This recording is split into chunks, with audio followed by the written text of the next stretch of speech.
Gaya ng pagtatanim at pag-aasawa, ang paglilipat ng bahay ay hindi rin daw biro. Dahil hindi lamang ito kasing simple ng pagtulog sa ilalim ng panibagong bubungan at sa loob ng panibagong kwarto. Dahil ang bagong bahay ay bagong buhay at alam natin na hindi tayo ang nagbibigay ng kahulugan sa apat na sulok nito dahil ang totoo, ang mga espasyong ito ang siyang nagdidikta ng buhay mo. May pinararamdam, halimbawa ang kulay ng mga ilaw at ng mga pintura sa pader. Kung paano pumapasok ang ilaw sa bintana at kung ang pintuan ba sa harapan ay may binabahaging luwalhati o iritasyon. Sa ating kwento sa araw na ito mga kapatid, isang pamilya ang nagpasya na lumipat na ng tahanan. Dahil ang pag-aaral daw ng kanilang anak ay hindi na maganda ang pinatutunguhan. Pero mga kapatid, sa kanilang malalaman, ang akala nilang solusyon sa problema ang siya palang malaking trahedya. Sa panulat po ni Didit Tanhuaquio Marasigan, simulan na natin dahil Biyernes ng Kababalaghan ngayon mga kapatid. Dito po sa Sana Lourdes, handa na ba kayong makilala ang mga residente ng bagong mansyon?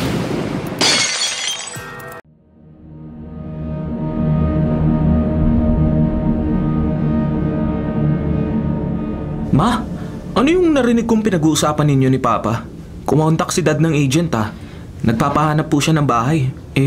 Bibili ba kayo ng property? Lilipat tayo, Jeff. Pero ma, bakit po tayo lilipat? Mas malapit tong bahay natin ngayon sa college na pinapasukan ko. Jeff, yun ang gusto ng papa niyo Sumunod na lang tayo. Si Misty na naman. Kasalanan to ni Misty. Jeff, kailangan maging isa tayo sa bawat desisyon para magkaroon ng solusyon ng problema natin sa kapatid mo. Kung si Misty ang problema, siya lang ang parusahan nyo. Bakit pati ako idadamay? Jeff, para sa ating lahat ito. Hindi ho, Mama. Gagawin natin to para disiplinahin si Misty. Ang problema, ako naman ang mapeperwisyo, Ma. Jeff, kailangan natin magsakripisyo ng kaunti para mapatino ang kapatid mo. Mapapalayo ka sa school mo, naiintindihan kita, anak. Pero doon ka pa rin naman mag-aaral. Magiging extra effort nga lang on your part na bumiyahe. Si Misty, pag nailayo natin sa mga kabarkada niya, mas mapapaayos na siya. Mas mapapabuti ang kinabukasan niya. Isipin mo yun, Jeff. Gagawin natin to para habang bata pa si Misty, mabali na natin ang mga sungay niya.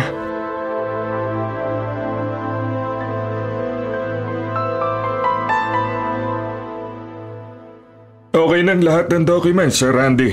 Salamat, Jackson. Ay, anytime mo. Pwede na kayo lumipat sa mansyon. Matutuwa si Aaron nito. Salamat nga rin, sir. Malaking tulong na ako ang kinuha mong ahente. May tiwala ako sa iyo, Jackson. Salamat ho. Paano? Uuwi na rin ako. Sige ho, sir. Maraming salamat ho uli At kapag may matanong pa ho kayo o kung ano mang kailangan, tawagan nyo lang ho ako sa Realty Office. Pero sinisiguro ko sa inyo, bagong tayo ang mansyon. May kuryente, may tubig, at may landline rin. Bukod pa sa wifi ready na ito, di ba? Okay, Jackson. Noted. Salamat sa tulong mo.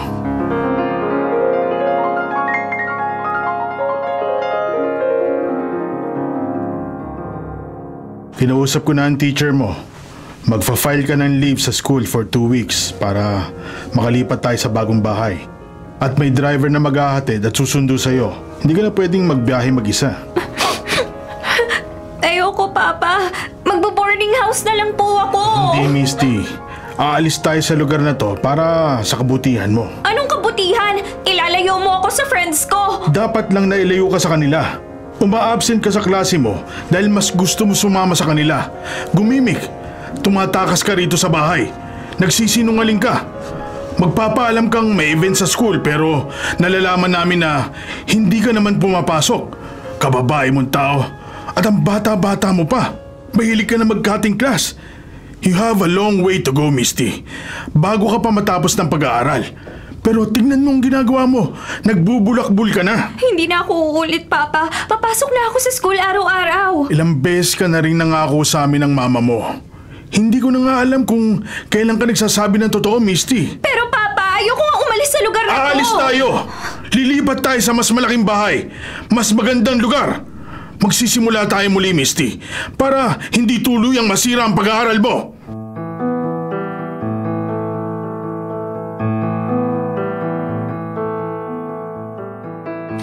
Wow! Parang mas gumanda to kaysa nung una nating pinuntahan na. Oo nga po, Papa. Mas maganda to ngayon ah. Still, mas maganda sa dati nating bahay. Magugustuhan mo rin dito, Misty. Halika, pasok na tayo. Tignan natin ang mga kwarto. Pinapinturahan ko ng bago. Hindi kaya amoy pintura pa. Hindi na siguro. 1 linggo nang nakalipas eh. Napapagod po ako. Gusto ko lang mahiga muna. Halika, Misty. Ihahatid na kita sa kwarto mo. Doon yun sa taas. Kanya-kanya kayo ng kwarto ng Kuya Jeff mo. Tutuloy na rin ako sa kwarto ko, Papa. Ano yun? Randy, baka may ibang tao rito sa mansyon. Hindi. Siniguro sa akin ni Jackson na nakakandado ang pinto sa likod. Ang tanging may susi at magbubukas mula sa labas ay dito lang sa harapan.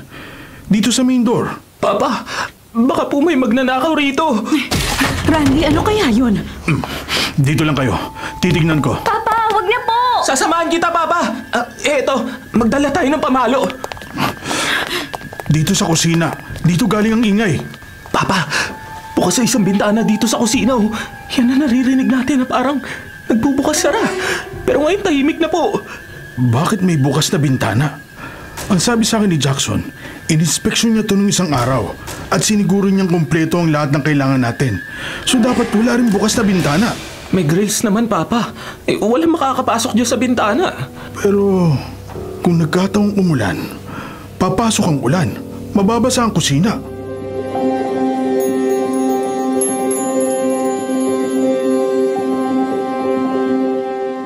Bukas ang bintana sa kusina. Paano naman nangyari yun? Yun nga ang itatanong ko sa iyo, Jackson. Bakit may nakabukas na bintana sa mansyon? Mabuti walang nag-attempt na pumasok. Pero Sir Randy, 100% sure po ako nung huli akong pumunta roon. Sarado ang mga bintana sa ground floor hanggang second floor. Hindi pwede mabuksan yun mula sa labas kasi nasa loob ang lock eh. Pero bukas nga, Jackson. Ay nako. Bukas ang cover ng bintana. At yun ang umahampas sa dingding. Opo. Kinabahan talaga kami pagpasok namin sa mansyon. Pasensya na po, Sir Randy. Pero sinisiguro ko po sa inyo, bago ko iniwan ang mansyon nung huling inspection ko, sarado po lahat ng bintana. Ako pa mismo ang nagsara ng mga ito. At ako nga rin ang naglagay ng padlock sa pinto na nasa kusina pa. Sayang lang at hindi ko napicturean sa cellphone ko, pero... Wala na tayong magagawa. Nangyari na ito. Pumunta lang ako rito para ipaalam sa iyo ang kapalpangan nangyari. Pasalamat ka. Walang nawala o nasira. Kung hindi, babawiin ko ang komisyong ibinigay ko sa iyo sa pagiging agent mo sa property. Ay, wag naman, sir. In good faith naman lahat ng ginawa ko para sa inyo. Maniwala kayo sa akin. Hindi ko alam kung bakit may bukas na bintana sa paglipat ninyo sa mansyon.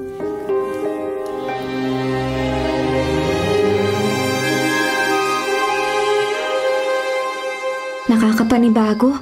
Parang may kasama ako rito sa kwarto ko. Ay, mabuti pa magtatalokbong na lang ako para makatulog ako. Katulad ka namin. Ha? Sino ka? Bakit nasa loob ka ng kumot ko? Isasama kita sa amin muna. Hindi! Papa! Papa!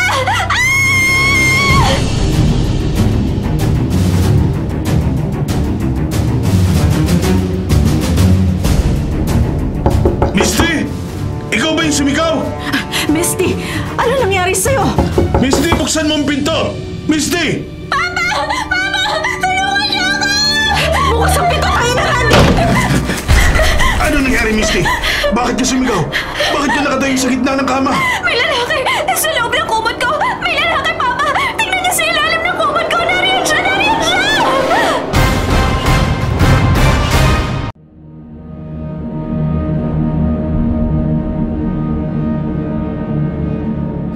Misty, kahit hindi ko angatin ang kumot, obvious namang walang tao rito. Ikaw lang! Meron, Papa!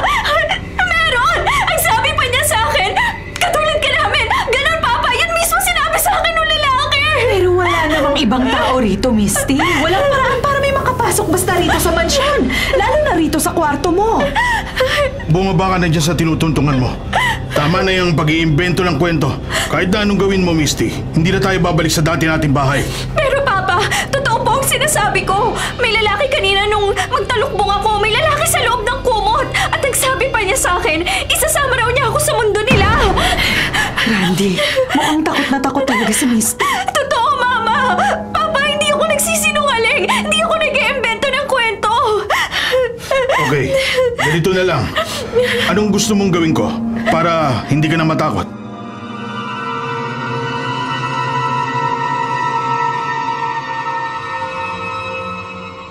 Siguro nga guni-guni ko lang ang lahat.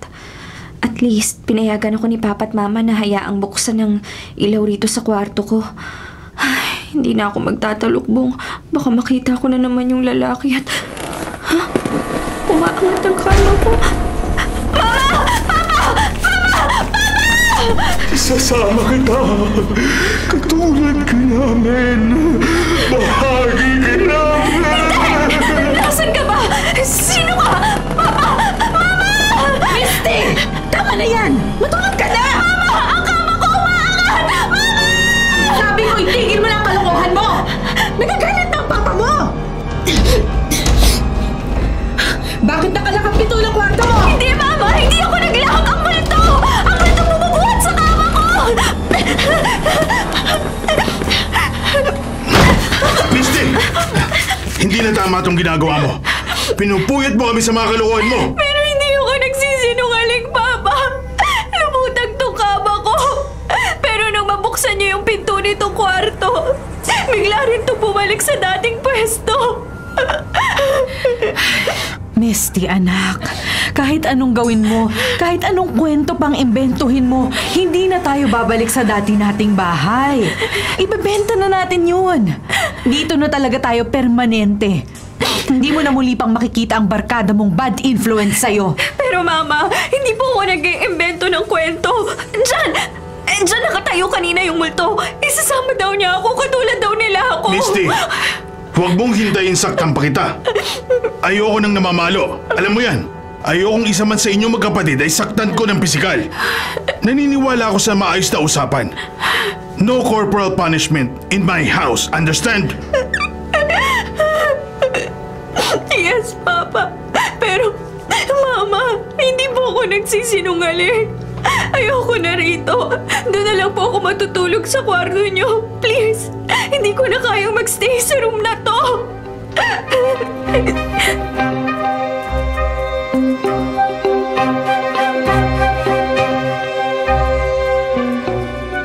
Gising.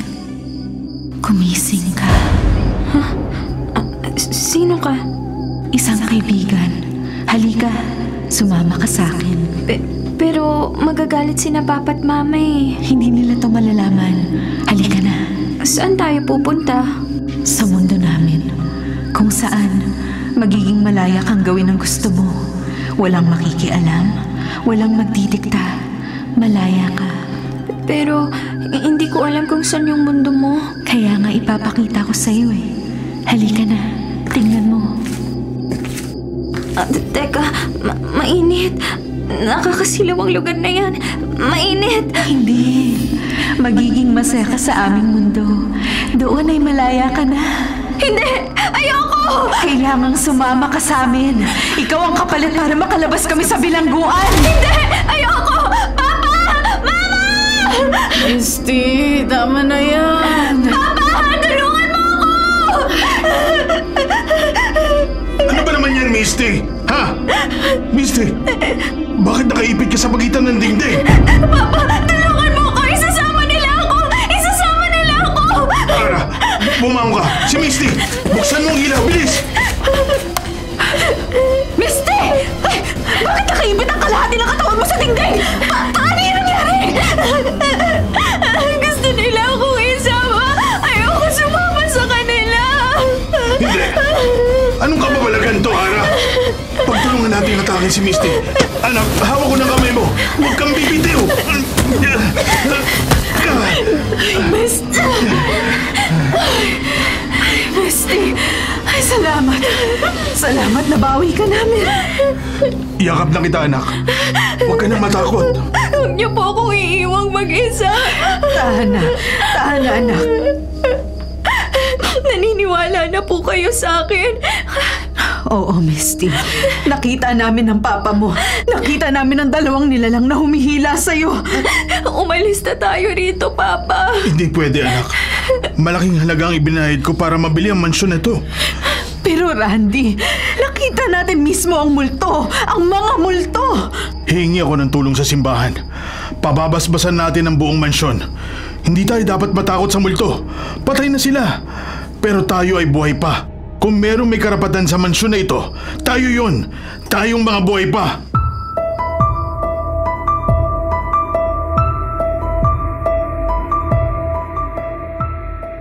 Ako si Sally.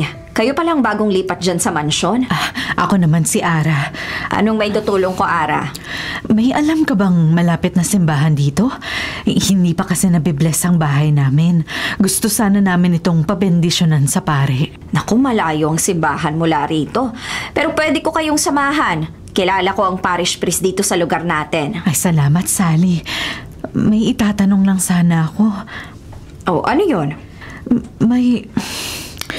Ang ibig ko sabihin, dito sa mga naninirahan sa subdivision, may nabalitaan ka bang nakaranas ng... Yun bang...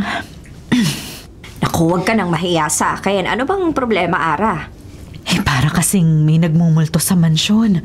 Unang gabi namin kagabi rito at walang nakatulog sa amin dahil sa mga hindi maipaliwanag na pangyayari.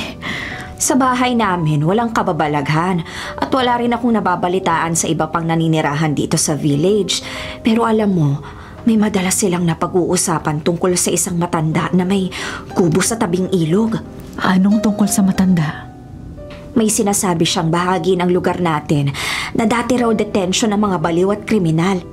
Syempre, walang naniniwala sa kanya, lalo pa nga at hindi naman niya mapinpoint kung saan talagang tinutukoy niyang detention. At isa pa, wala ring makapag-confirm na mga kwento niya. Sally... Total, nagtanong ka tungkol sa mga kababalaghan. Siya ang puntahan mo. Siya ang alam kong maraming kwentong ganyan.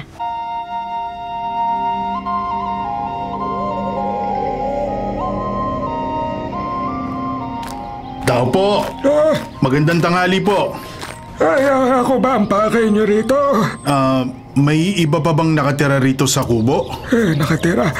Wala, ako lang. Ano bang kailangan niyo?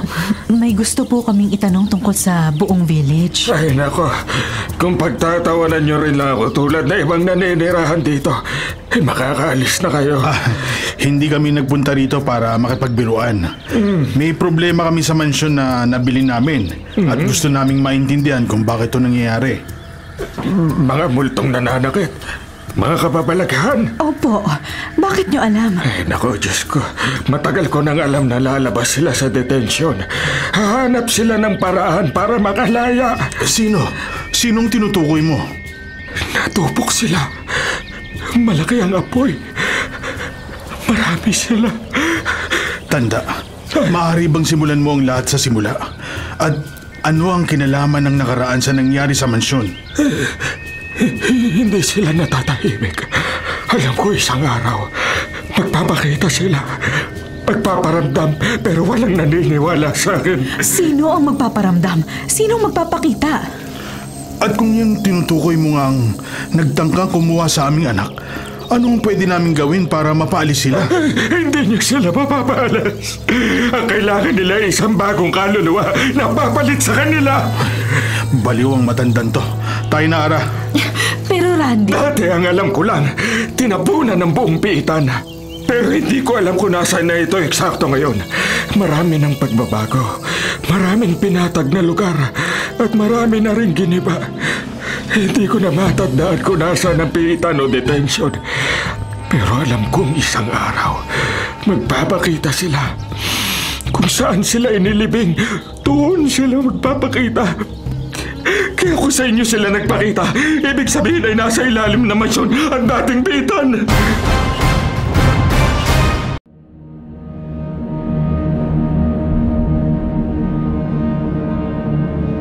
Dito ang simbahan ng parokya. Halika Ara, sasamahan kita sa parish priest. Ikaw na magpaliwanag sa kanya. Sa tingin mo, papayag siya? Bakit naman hindi? Walang tinatanggihan si Father. Lahat ng nangangailangan ng tulong, pinupuntahan niya. Pero, paano kung magpakita bigla ang mga multo habang nagsasagawa siya ng blessing o pagpabasbas? Alam ni Father ang gagawin. Dapat lang tayong magtiwala sa kanya. Sally, hindi biro ang nararanasan namin ngayon sa mansyon. Naniniwala ka naman sa mga sinasabi namin? Oo, Ara. Huwag kang mag-alala. Naniniwala ako. Kaya nga nag-volunteer ako na samahan ka rito para makausap mo mismo si Father. Tayo na sa loob ng simbahan.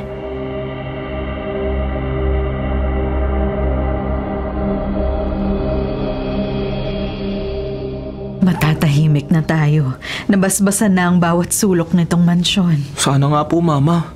Natakot din ako na may mangyari kay Misty. Ayoko pa rin pong matulog sa kwarto ko. Sige, dun ka na muna sa kwarto namin ng papa nyo. Sino nga kaya mga multo nagpapakita rito, ano? Walang alam ang mga kapitbahay. Pero ano pong nangyari dun sa matandang pinuntahan niyo ni Papa? Puro kalokohan lang ang sinabi niya. Nag-aksaya lang kami ng oras ng papa nyo. Oh, siya. Sige po, Mama. Tapos na po yung pare. Sasamahan ko na sila ni Aling Sally sa labas, ha? Sige, Jeff. Sige po. Sandali at may ibibigay akong pakimkim kay Father sa pagbibless niya dito sa mansyon. Mama, wag mo kong iwang mag-isa. Halika na. Sumama ka na rin sa akin.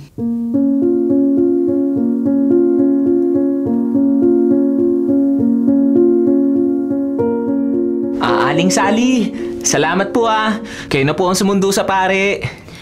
Naku, walang problema, Jeff. Gusto ko rin namang makatulong. Talaga po bang wala kayong nararanasang kababalagan sa bahay niyo po? Oo, totoo yun. Nakapagtataka nga ang nangyari rito sa bahay niyo. Tahimik dito sa village. Wala nag-aaway, wala rin chismisan, at lalong walang nakakaranas ng kababalaghang tulad sa naranasan niyo. Wala talaga. Ay, sana nga po. Pagkatapos ng pagbe-bless ni Father, matahimik na rin ang mga multong gumulo sa kapatid ko.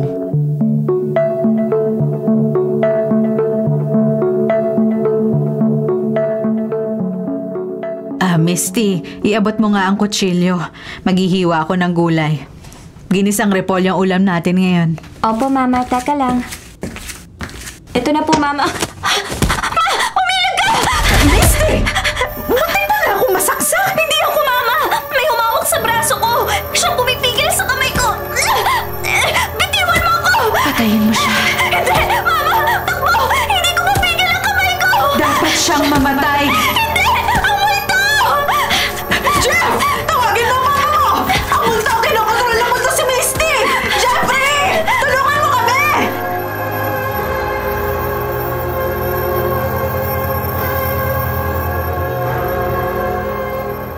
Sally, hindi nawala ang multo. Lalo silang nagalit sa amin.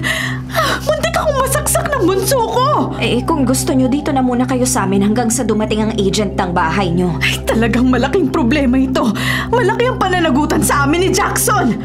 Alam mo, Ara, parang gusto ko nang maniwala sa mga kwento ng matanda sa ilog. Sally! Paano nga kung may nakalibing na mga baliw at bilanggo sa kinatitirikan ng mansyon nyo? Ewan ko, Sally. Hindi ko rin alam ang gagawin ko. At kung totoo nga yun, baka maidemanda namin si Jackson sa ginawa niyang paglilihim sa amin.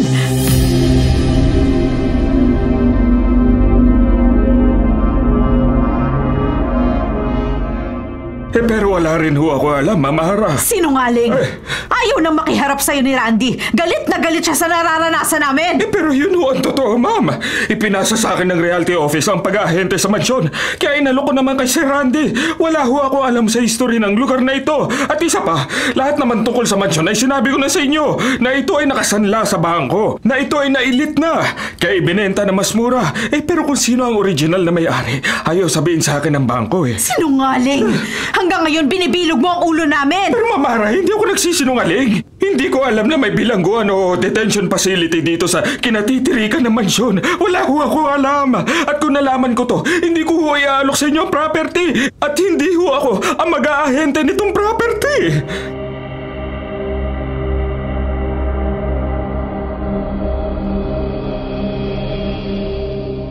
Naniniwala na kayo sa akin? Oo, tanda.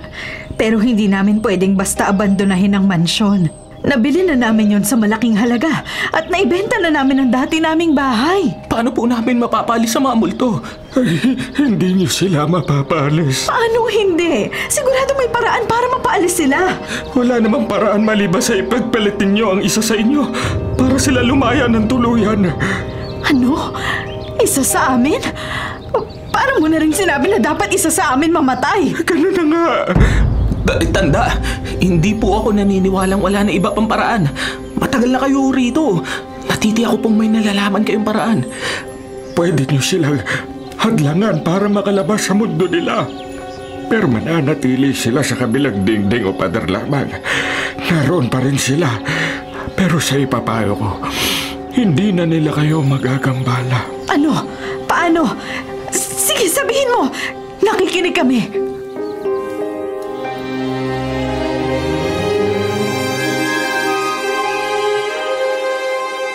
Dugo ng biik. Kawawa naman yung biik. Mas kawawa tayo, Misty, kapag nagpatuloy ang nagpapakita sa atin ng mga multo. Anong gagawin sa dugo ng biik? Ipapahid ng paekis sa mga lugar kung saan sila nagpapakita na sa atin. Yun daw kasi ang lagusan dinaraanan nila para saktan tayo at guluhin pa. Totoo kaya ang sinabi ng matandang yun? Sana nga, Misty. Gusto ko na rin matahimik tayo lahat dito. Total, wala na tayo ibang pupuntahan. Pahin na natin to.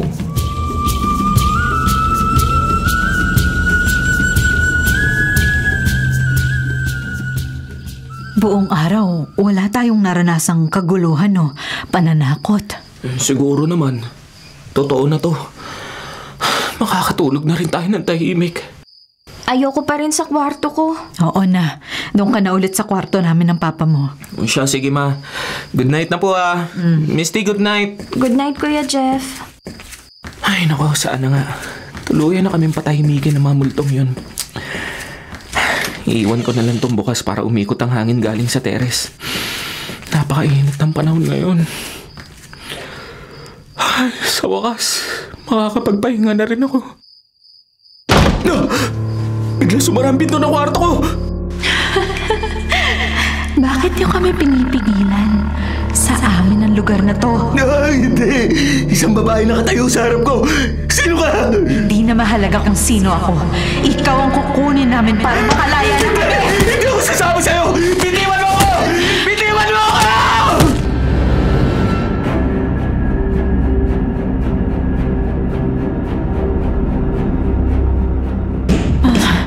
Randy, gising.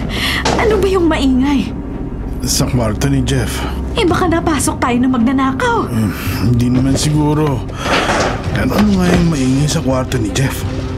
Dapat natutulog na siya ngayon Puntahan natin. Nag-aalala ako kay Jeff. Baka siya naman ang ginugulo ng mga multo.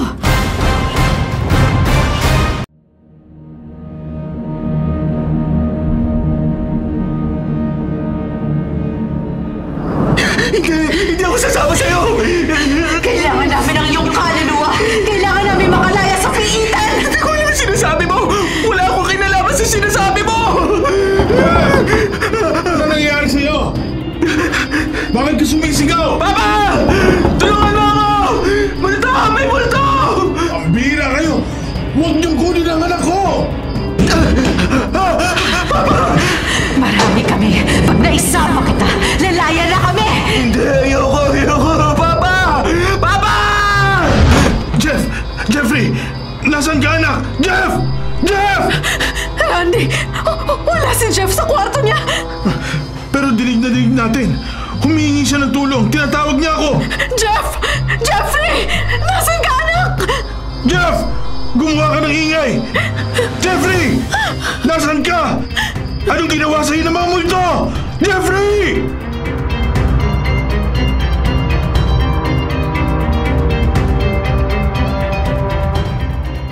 Paanong nawala? Basta nawala siya, Jackson. Narinig kong sumisigaw siya, humihingi ng tulong. Pero hindi ko mabuksan ang pinto ng kwarto niya. Ilang beses kong pinersa hanggang sa nasira mismo ang pinto. Saka lang ako nakapasok. At wala si Jeff sa loob. Wala nga. Yun ang kanina ko pa sinasabi sa'yo. Ikaw ang ahente ng mansyon. Baka alam mo kung may sikretong pintuan sa kwarto ni Jeff. Baka may ibang daanan doon, papunta sa... Papunta saan? Hindi ko alam. Hindi ko sigurado. Basta ang natatandaan ko, sumisigaw si Jeff. At nang makapasok kami ni Ara sa kwarto niya, wala na siya. Wala kahit saan.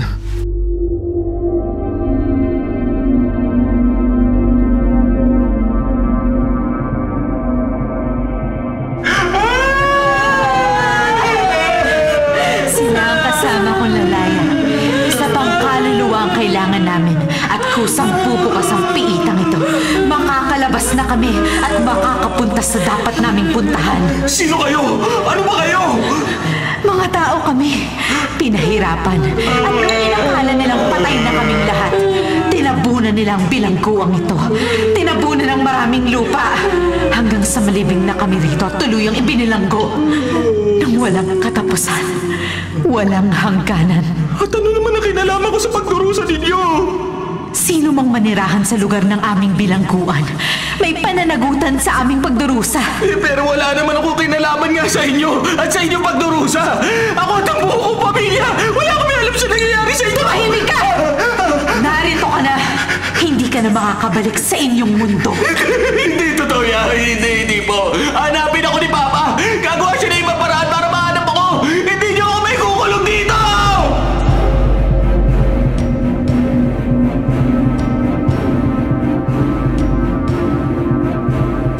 Mahabaging langit. Paano nangyari to? Hindi ko rin alam, Sally.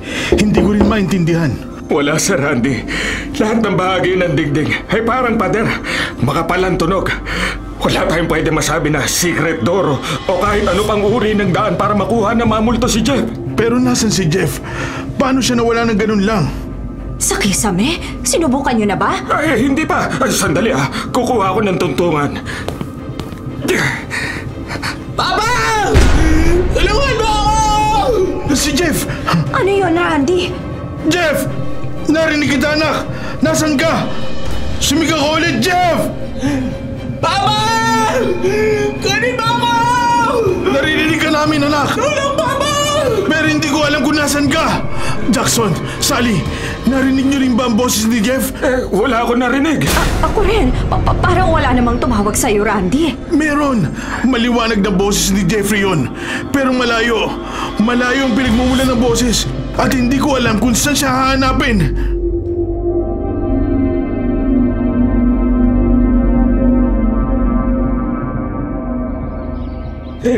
Pag nakuha na nila, wala na sigurong paraan para pa sila'y makabalik. Hindi totoo yan. Hindi pwedeng wala ng paraan para makabalik si Jeff. Buhay siya. Buhay pa siya. Tinawag niya ako kanina. Oo nga po, Tanda. Buhay ang anak namin. Hindi pwedeng walang paraan para siya mabawi. Nasabi ba niya kung nasaan ho siya? Hindi. Dahil hindi ko na muli pang narinig ang tinig. Tanda, sino ang mga multo? Sino ang mga maligno? Sinabi ko na sa inyo. Sa lugar na yun, ibinilanggo ang mga baliw na nakagawa ng matitinding krimen. At dahil nagiging pabigat sila sa gastos ng pamahalaan, nagpasya mga tao na pahirapan sila ng pisikal hanggang pinakain nila ang mga ito ng may lason para tuluyang mamatay. Bakit mo alam ang lahat ng ito? Oo nga. Bakit ikaw lang nakakaalam ng lahat ng ito? Diyos ko. Tapusin mo ang kwento. Ano nangyari matapos nang sila ay lasunin? Tulad ng nasabi ko na, tinabunan ng buong bilangguan. Wala nakalabas ng buhay. Kung may humihinga pa sa mga nilason, wala na nakakaalam nito. Tinabunan ng buong lugar. Inilibing na ang lahat ng bilanggo at sa pagdaan ng panahon, wala na nakakaalala kung nasaan ang bilangguan at kung ano ang nangyari sa mga bilanggong baliw. Hindi. At ngayon, ang sarili kong pamilya ang pinarurusahan sa krimen na ibang may gawa. Tanda, bakit alam mo ang lihim ng lugar na yon? Sino ka ba talaga? At anong kinalaman mo sa nakaraan? Tanda, para mo ng awa. Kung alam mo ang totoong nangyari, sigurado may ibang paraan para mabawi kong anak ko. Tsak na alam mo kung paano ko mapapabalik si Jeff. Hindi siya pwedeng mawala ng ganun na lang. Hindi ko nga alam. Matagal na naputol ang kaugnayan ko sa kanila. Kanino? Kanino naputol ang kaugnayan mo? Hindi na ako kabilang sa kanila. Nakatakas na ako. Tanda, ano bang sinasabi mo? Hindi niyo ba naiintindihan? Isa ako sa mga ikinulong nilang baliw sa bilangguan na yon. Isa ako sa inakala nilang baliw na kriminal. Hindi! Niloloko mo ba kami? Hindi kami nakikipagbiruan sa'yo! Nasa bingit ng kamatayan ng anak namin! Naririnig siya ni Randy na humihingi ng tulong pero hindi namin alam kung nasan siya! May nangyayaring misteryo sa mansyon namin ngayon pero ikaw lang ang nakakakilala sa mga kaluluwang nanggugulo sa amin! Anong sinasabi mong kabilang ka sa mga baliw na bilanggo? Pero nakatakas ka! Napagbintangan lang ako ha. Inakala nilang baliw rin ako. Kaya ako napabilang sa detention facility na yun. Pero na makahalata ako na may panganib, na may pinapahalak sila masama sa amin lahat, nag-iingat na ako, Ama. Kaya na makita kong pinarurusahan ng mga kasama kong baliw na bilanggo at narinig ko mismo na lalasunin nila kami. Ginawa ko na isang bagay para tuluyan pang makatakas. Ano ang bagay na yun?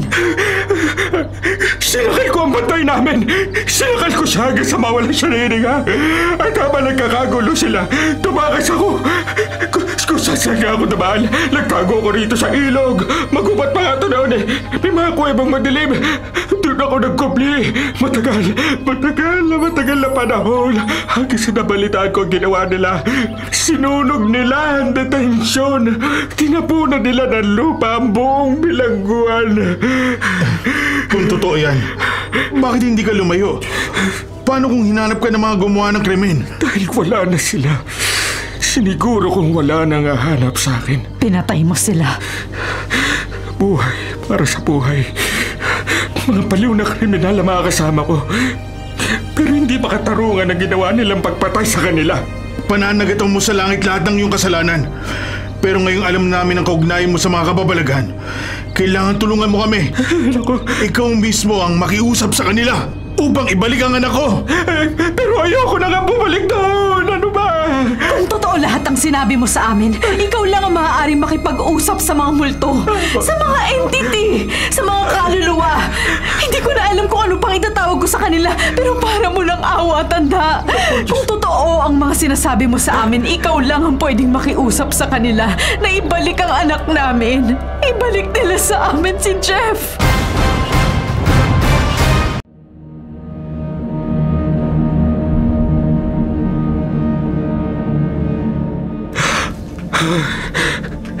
Naririto nga sila.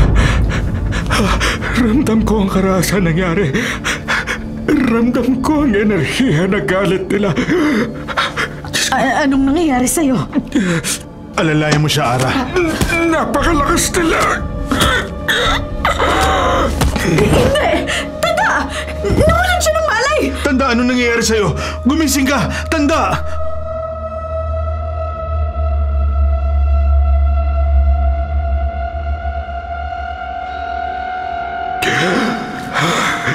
Nasaan ako? Napakaraming nilalang. Hindi ka na dapat bumalik. Ang binata at wala siyang malay. Siya nga ang hinahanap ni Randy at Ara. Kabilang ka sa amin. Isa ka sa amin. Pero hindi nga ako baliw. Hindi naman ako kriminal na tulad ninyo. Kabilang ka sa amin. Hindi nga. Ibalik niyo na sa amin ang binata. Wala naman siya kasalanan. Pag nakuha namin, wala nang makakabalik. Hindi. Buhay siya. May buhay pa siya. Hindi siya nararapat sa lugar ng mga patay. Hindi namin siya ibabalik. Wala nang babalik. Pati ikaw, hindi ka na makakabalik. Diyos ko, hindi umahari. Tulungan niyo ako dito. Isagin niyo na ako.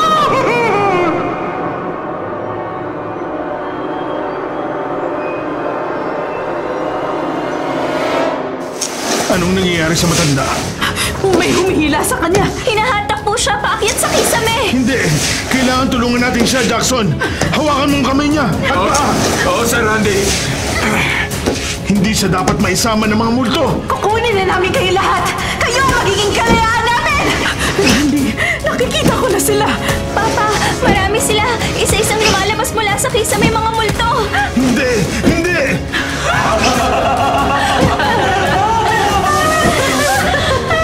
Hindi! Hindi kami sasama sa inyo! Randy, hinihila kayo ng mga multo. Papa! Bitawan niyo kami! Ara! Ang dugo na hayop! Ibahin mo sa amin! Bilisan mo! Pero namula ang dugo na yan, Randy. Yun lang ang naisip mong paraan!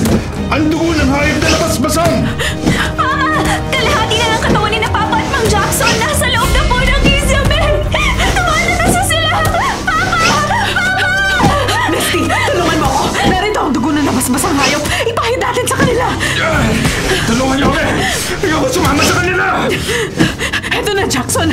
Binitiwan nila si Mang Jackson! Pati po yung matanda! Randy! Nakabalik ako! Ara! Nakita ko si Jeff! Paanong nakita?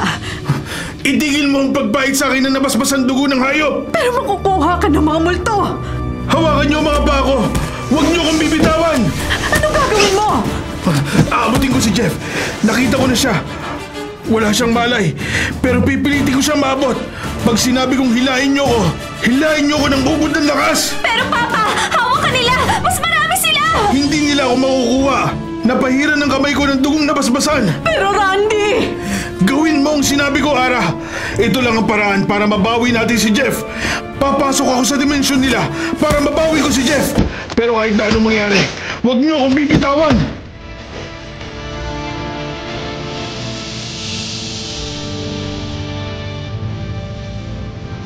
Marami sila sa mundo ng buhay.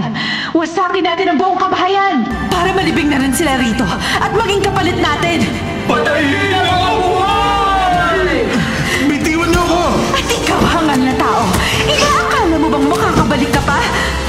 Kalahati lang ng aking katawan ang nahili nyo. Papunta sa dimensyon na ito.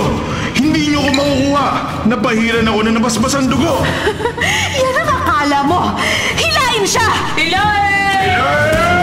Hindi! Ara! Huwag nyo akong bibitawan. Hindi ko pa naaabot si Jeff. Jeff! Anak! Gising! Narito na ako. Iabot mo sa akin ang kamay mo. Patay na siya! Hindi ka na niya maririnig! Jeffrey! Alam kong buhay ka pa. Gumising ka, anak! Jeffrey! Papa, nahanap ko na ako. Oo. Iabot mo ang kamay mo, Jeff. Aalis tayo rito. Lalabanan natin sila. Walang makakaalis dito! Di na kayo makakaalis dito. Gugunawin namin ang bahay niyo. Kayo naman na makukulong rito para makalaya kami! Jeff! Huwag kang makinig sa kanila. Iabot mo sa akin ang kamay mo, anak. Pilitin mong abutin ang kamay ko. Jeff! Sa akin ka tumingin. Sa akin ka na makinig.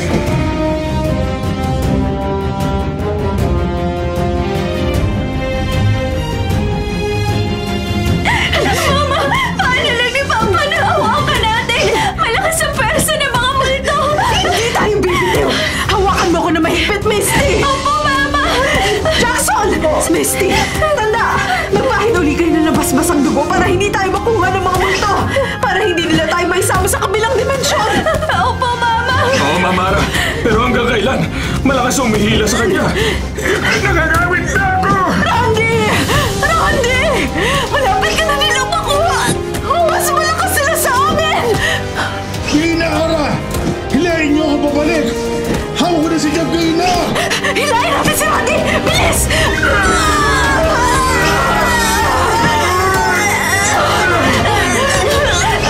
Bilisan niyo. Hinagaw nila si Jeff sa akin. Huwag kayong bibitiw! Para nyo ng awa kayo na makuha natin sila!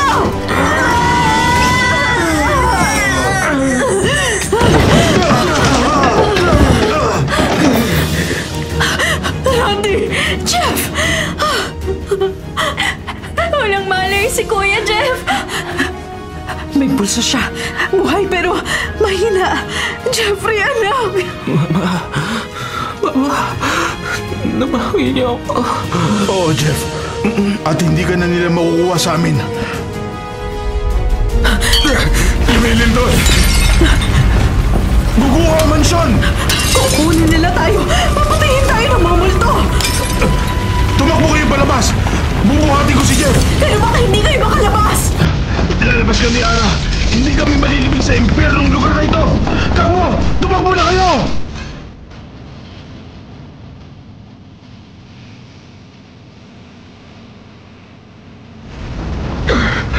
Nakalabas tayo bago kumuha ang mansyon.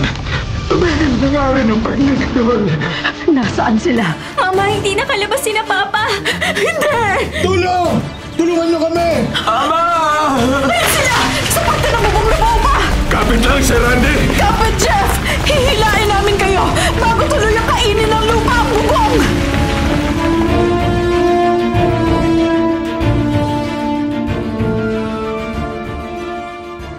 Kinain ng lupa ang buong mansyon. muling nalibing ang mga kaluluwang nagmumulto. Kailangan siguro, sir. May exercise sa lugar na ito. Hindi sapat na na-bless lang ito eh. Kailangan ng mas malalim na spiritual process para makalaya ang mga nagdurusang kaluluwa. Oo, Jackson. Pero bukod doon, wala nang dapat tumira sa lugar na ito. Wala nang dapat mapahamak na nilalang sa lugar na ito. Papa! Kuya Jeff! Mama! Salamat buhay tayong lahat!